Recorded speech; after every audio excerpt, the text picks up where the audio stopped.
जय श्री कृष्ण। पौष मास के कृष्ण पक्ष की एकादशी को सफला एकादशी के नाम से जाना जाता है। आइए सुनते हैं इसकी कथा। धर्मराज युधिष्ठिर कहने लगे कि हे जनार्दन, मैंने मार्गशीर शुक्ल एकादशी अर्थात मोक्षदा एकादशी का सविस्तार वर्णन सुना है। अब आप कृपा करके मुझे पौष माह के कृष्ण पक्ष की एकादशी के विषय में भी बतलाइए। इस एकादशी का क्या नाम है तथा इसके व्रत का क्या विधान है, इसकी विधि क्या है, इसका व्रत करने से किस फल की प्राप्ति होती है, कृपया यह संविधान पूर्वक कहिए। भगवान श्री कृष्ण बोले, पौष माह के कृष्ण पक्ष में आने वाली इस एकादशी को सफला एकादशी कहा जाता है। इस एकादशी के देवता श्री नारायण हैं। विधि पूर्वक इस व्रत को करना चाहिए। जिस प्रकार नागों में शेषनाग, पक्षियों में गरुड़, सब ग्रहों में चंद्रमा, यज्ञों में अश्वमेघ यज्ञ और देवताओं में भगवान विष्णु श्रेष्ठ हैं, उसी तरह सब व्रतों में एकादशी का व्रत श्रेष्ठ है। मनुष्य सदैव एकादशी का व्रत करते हैं, वे मुझे परम प्रिय है। इसका महात्म्य मैं तुमसे कहता हूँ, ध्यान पूर्वक सुनो। भक्त वत्सल्य भगवान श्री कृष्ण कहने लगे कि धर्मराज युधिष्ठिर, मैं तुम्हारे स्नेह के कारण तुमसे कहता हूँ कि एकादशी व्रत के अतिरिक्त मैं अधिक से अधिक दक्षिणा पाने वाले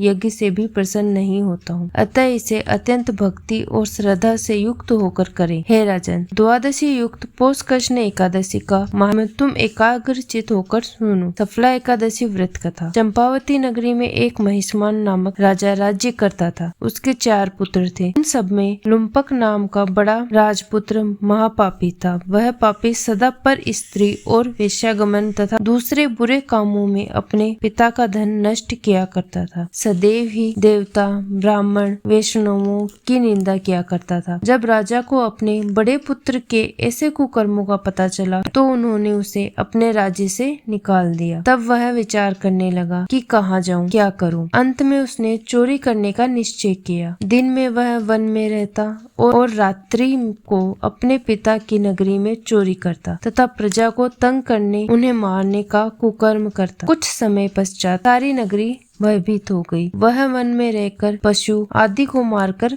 खाने लगा। नागरिक और राज्य के कर्मचारी उसे पकड़ लेते किंतु राजा के भय से छोड़ देते। वन में एक अति प्राचीन विशाल पीपल का वृक्ष था। लोग उसकी भगवान के समान पूजा करते थे। उसी वृक्ष के नीचे वह महापापी लुम्पक रहा करता था। इस वन को लोग देवताओं की क्रीड़ा स्थली मानते थे। कुछ समय पश्चात पौष कृष्ण की दशमी के दिन वह वस्त्रहीन होने के कारण शीत के चलते रात्रि को सो नहीं सका। उसके हाथ पैर अकड़ गए। सूर्योदय होते होते वह मूर्छित हो गया। दूसरे दिन एकादशी को मध्याह्न के समय सूर्य की गर्मी पाकर उसकी मूर्छा दूर हुई। गिरता पड़ता वह भोजन की तलाश में निकला। पशुओं को मारने में वह समर्थ नहीं था, अतः पेड़ों के नीचे गिरे हुए फल उठाकर वापस उसी पीपल वृक्ष के नीचे आ गया। उस समय तक भगवान सूर्य अस्त हो चुके थे। वृक्ष के नीचे फल रखकर कहने लगा, हे भगवान, अब ये फल आप ही को अर्पण है,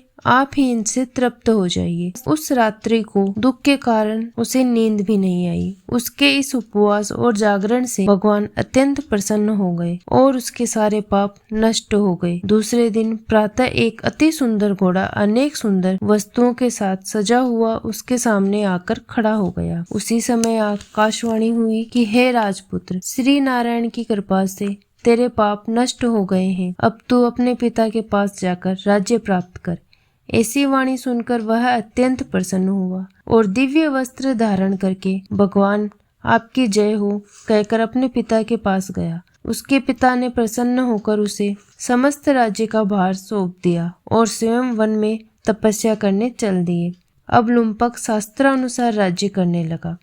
उसके स्त्री, पुत्र आदि सारा कुटुंब भगवान नारायण का परम भक्त हो गया। वृद्ध होने पर वह भी अपने पुत्र को राज्य का भार सौंपकर वन में तपस्या करने चला गया और अंत समय में वैकुंठ को प्राप्त हुआ। अतः जो मनुष्य इस परम पवित्र सफला एकादशी का व्रत करता है, उसे अंत में मुक्ति मिलती है। जो नहीं करते वे पूंछ और सींगों से रहित पशुओं के समान हैं। इस सफला एकादशी के महात्म्य को पढ़ने से अथवा श्रवण करने से मनुष्य को अश्वमेघ यज्ञ का फल मिलता है। जय श्री कृष्ण।